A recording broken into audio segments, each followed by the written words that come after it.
Welcome to What's Cooking with Como. So excited to be back in my home kitchen, and we have James Beard award-winning chef, as well as the executive chef of Perry's, Masako Morishita, joining us for a great conversation about her career and all the inventive things you're doing over at Perry's. Thank you for being here. Thank you for having me. So we always start the episode asking a question: what is your favorite dish? So I'd say I have a few, but favorite dish I ever created is this dish called miso butter clam. We are serving at Perry's. I've had it before. It's delicious. Good. So this is one of our classic menus, so it's not gonna go anywhere. So this dish, when I created it, was inspired by how my dad eats rice and miso soup back in time. So he used to put like a small piece of butter on the top of rice, and then like eat it and like have a miso soup, and that's kind of like very unpolite way. So you're not supposed to eat it that way? No, to eat like rice or miso soup. But my dad really loved the flavor. And then I tried it like sneakingly, and then it was really good. So that actually had it on my mind like all the time. And when I wanted to do some soup dish, that kind of memory immediately came back to my head. So I create this dish with a clam and miso broth, but we cook it with butter. So those miso and butter combination are just one of my favorite. And then we serve it with side of rice bowl. So I always recommend the guests like eat the clams first, and leftover broth you can actually put the rice inside of the soup and eat it like a rice soup.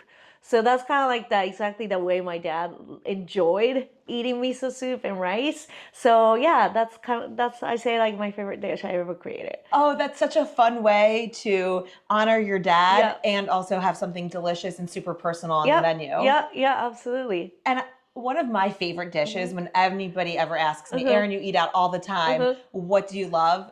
Udon carbonara. Yes. I tell her this all the time. I talk about it all the time.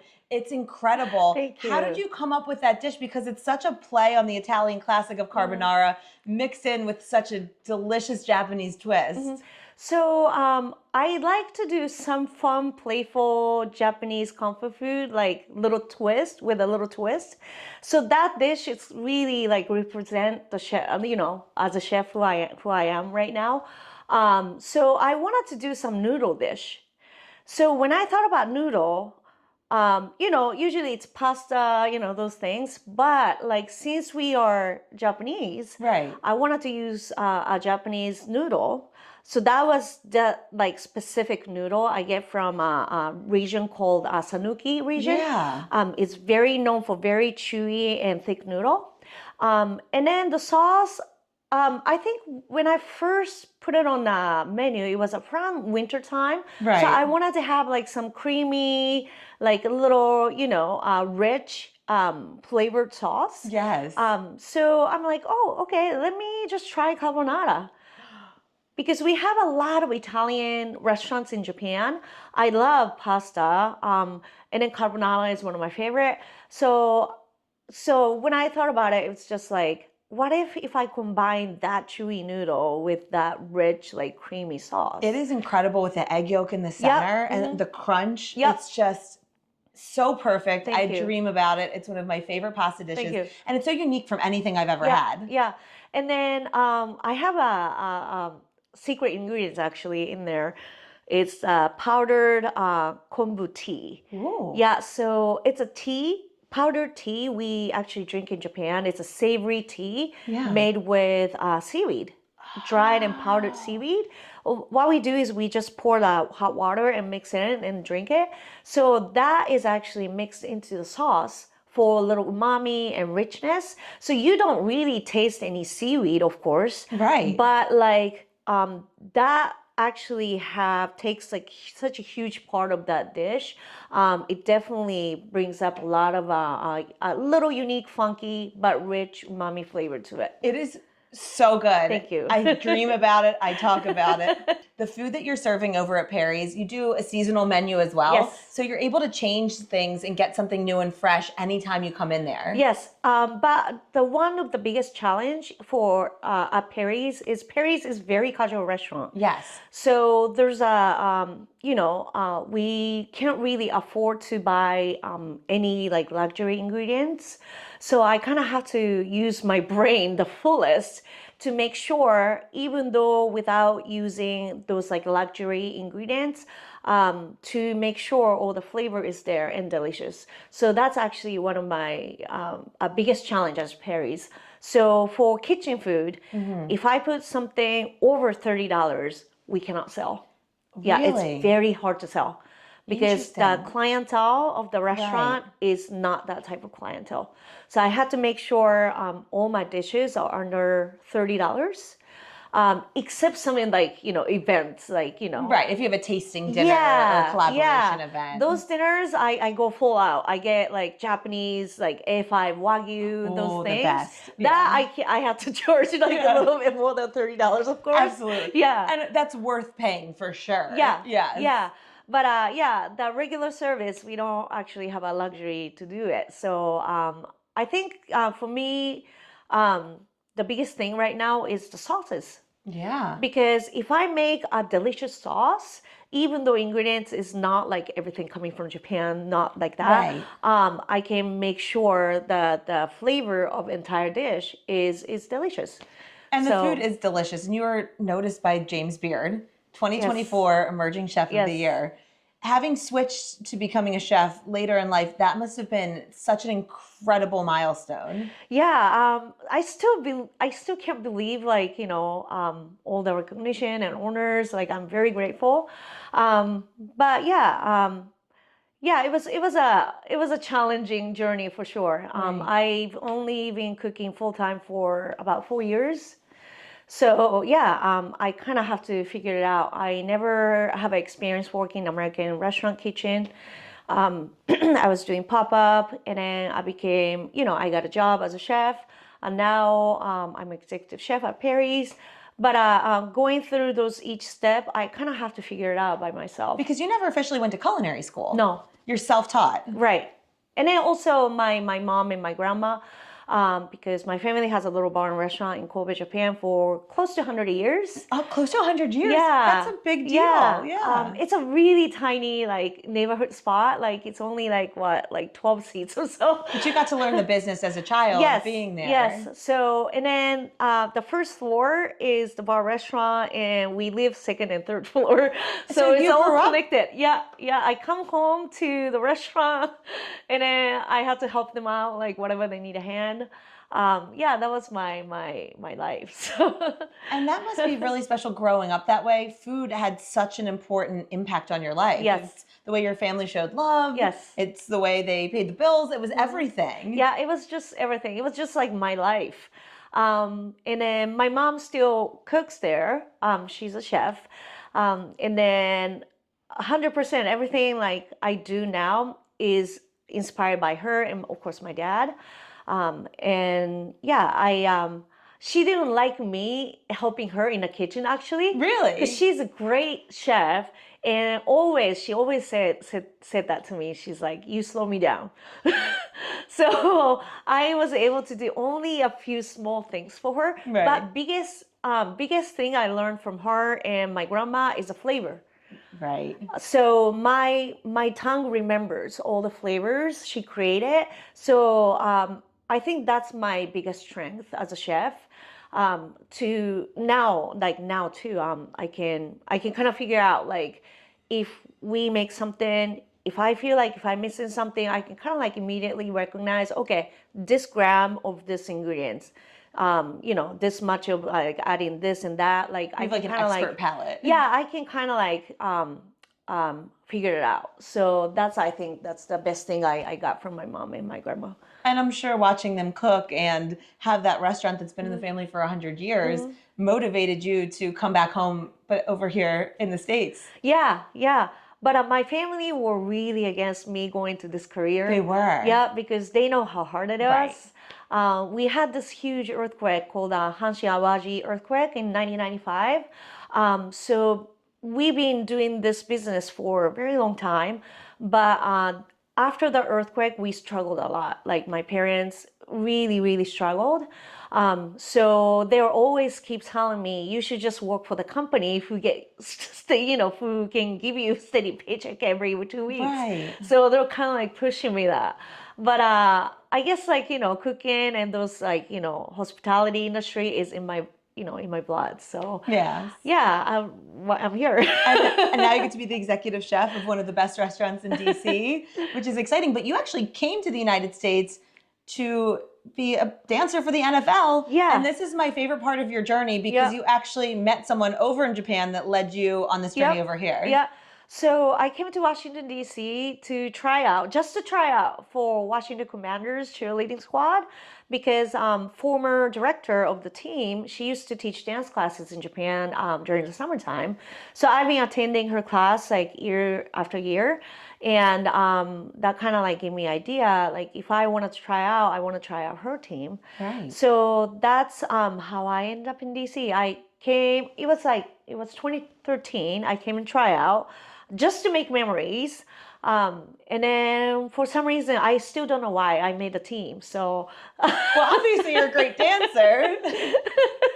So yeah. So were you shocked when you made the team? I was in shock. I didn't know what to do. You're like, we're committed now. Yeah. And then like soon after that, now I had to find a place to live. Yeah. Now I have to find a job so I can make my own living. Right. So yeah, it was just a lot at first, but yeah, I stayed on the team for 5 years, and then I became a captain my final year. So everything I experienced during I was a cheerleader, I really appreciate because that gave me a lot of wisdom to lead the team in the kitchen as well. Right, because you're leading a dance team. And Yep. that's a lot of high pressure situations, especially with the huge crowds, Yep. performing during the games. Yep. You're a staple in the community. People are excited. They want to take pictures with you. What do you think is the biggest thing that you learned from being a part of that team and leading the team? So the Commanders squad, we had about 35, 36 ladies. Right. And they're very successful women in their private life, Right. and also being a cheerleader. So to lead those elite people was a very challenge because we had to make sure everybody kind of like sees the same goal. Right. And make sure everybody's like focusing on achieving the same goal. So in order for them to kind of like unite, I always have to make sure they're seen. Yes. So every time I do exactly the same thing in the kitchen. Every time if they are doing better or if they are doing something they couldn't do before, I always see it. I always try to say something about it, to encourage them. Hey, I see you. I see you I see how hard you're working. And I do exactly the same thing in the kitchen. Because encouragement is so important. Yeah. And I think it's something we forget sometimes, but it feels so good when you're working really hard and someone acknowledges that. Yeah. So those recognition I think it's very important.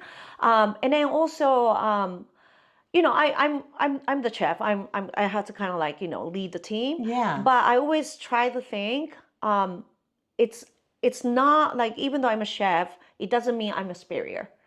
So I always tell myself, like, I wanted to be a good person before a good chef, because people sees that. And then since I didn't work for any restaurants, I hear some kind of like, crazy stories. You do? Yeah, like the chef before, like they yell at me, industry stories. Yeah, right. yeah, like the story of Bear, yes. the TV. I mean, there's a whole show about it. Yeah. Yeah, and then that's not just a show. I heard, I'm keep hearing like that's kind of like happens in a dairy kitchen life. And you make sure you don't run your kitchen that way. No, 100% no. I'm more, I'm more like encouraging You lead with them. love. Yeah. And then also, if I'm that type of chef, like yell at everybody and be super strict about everything, then like my staff gonna be scared, right? Right. So if my staff is scared and they cook the food is scared. That's a really good point because you're getting the energy. Yeah, and then cooking is such an interesting thing because it really shows how you feel. Yes. So I always tell myself this, like even when I create something, I want to create something happy. And then also at the same time, I really want to make sure my staff is happy. That's actually my first priority as being a chef, more than anything else, more than any awards, anything. I need to make sure my staff is very happy working because, like I said, happy people make happy food. And as a restaurant, when people come and eat, I don't know how their day was. If Right. maybe they had a bad day, sad day, but when they decided to come in at Perry's and sit down and eat our food, I want them to be happy. Even just the time like they're at the restaurant, I want to bring happiness to their short amount of time they're at the restaurant.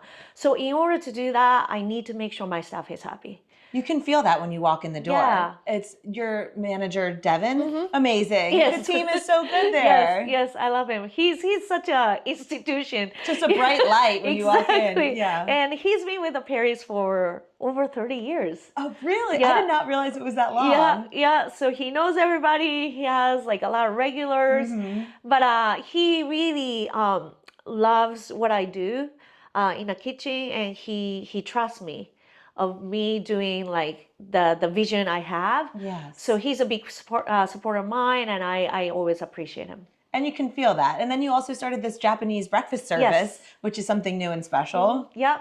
So yeah, for dinner menu, I try to think outside of the box, like playful, fun type dishes.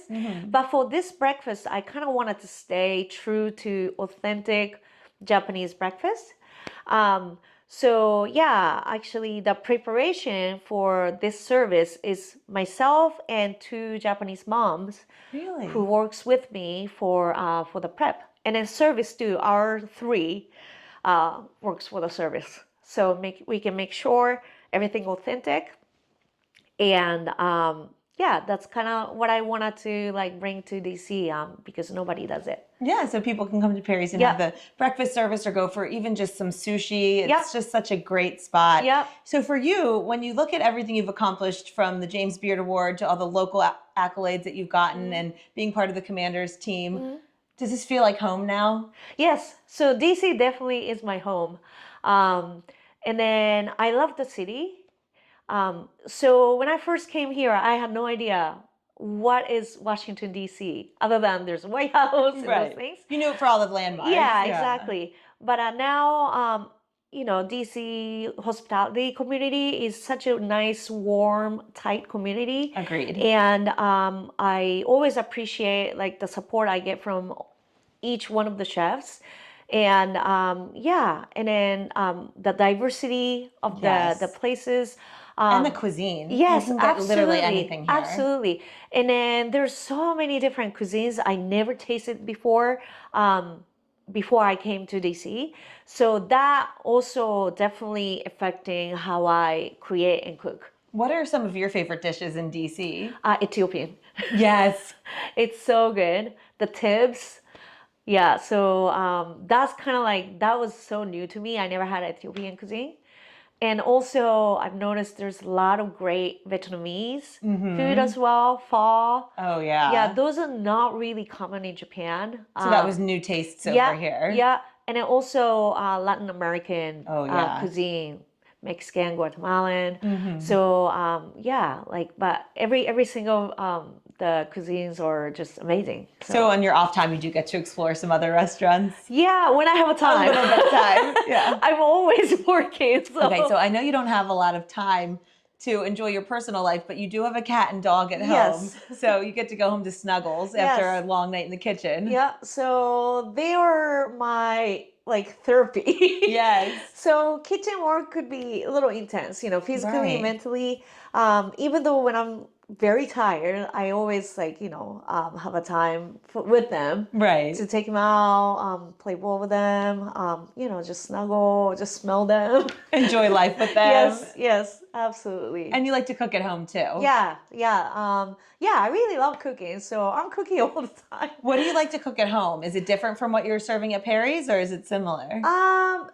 Sometimes I try to test out some of the dishes I'm thinking about doing because my husband, I trust his palate. Oh, good. And then so he's probably my guinea pig. So he'll try But I them and wanted tell to- you yeah, if he yeah. likes it. So I cook for him and ask him, hey, what do you think? He usually say, oh, it's good.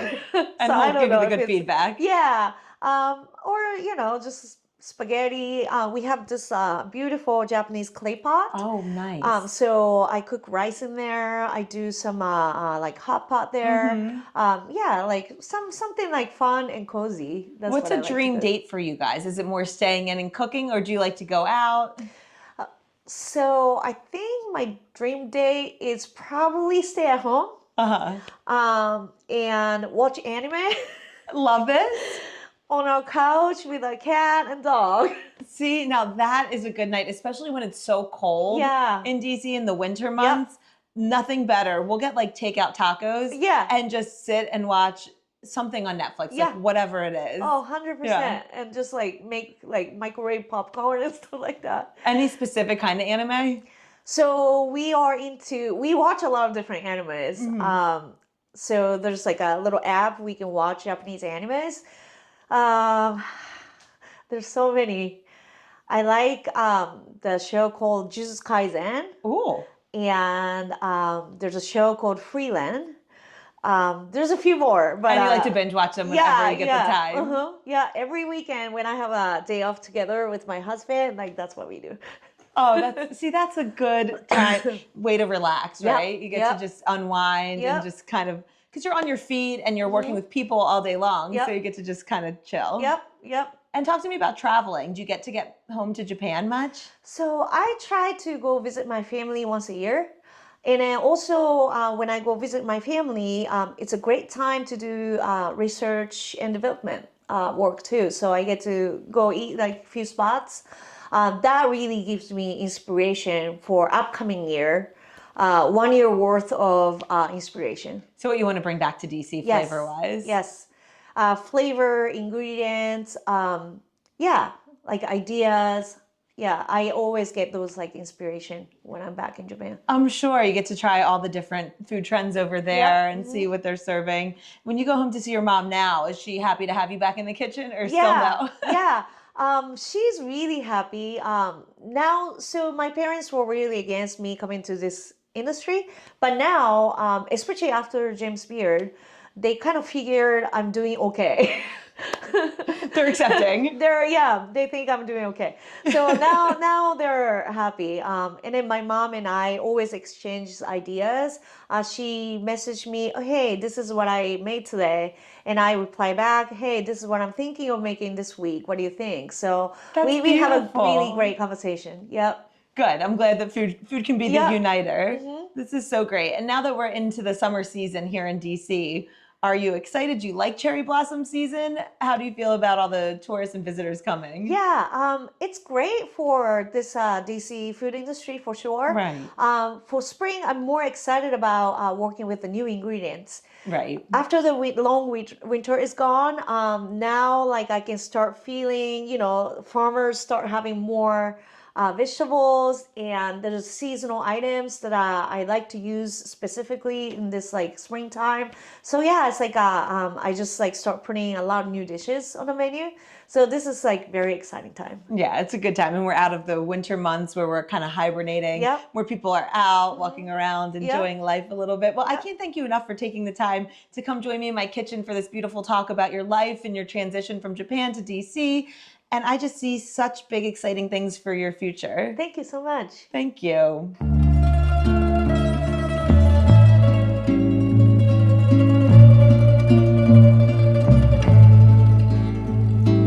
Thanks so much much for tuning in to the What's Cooking with Como podcast. For more information, visit cookingwithcomo.com.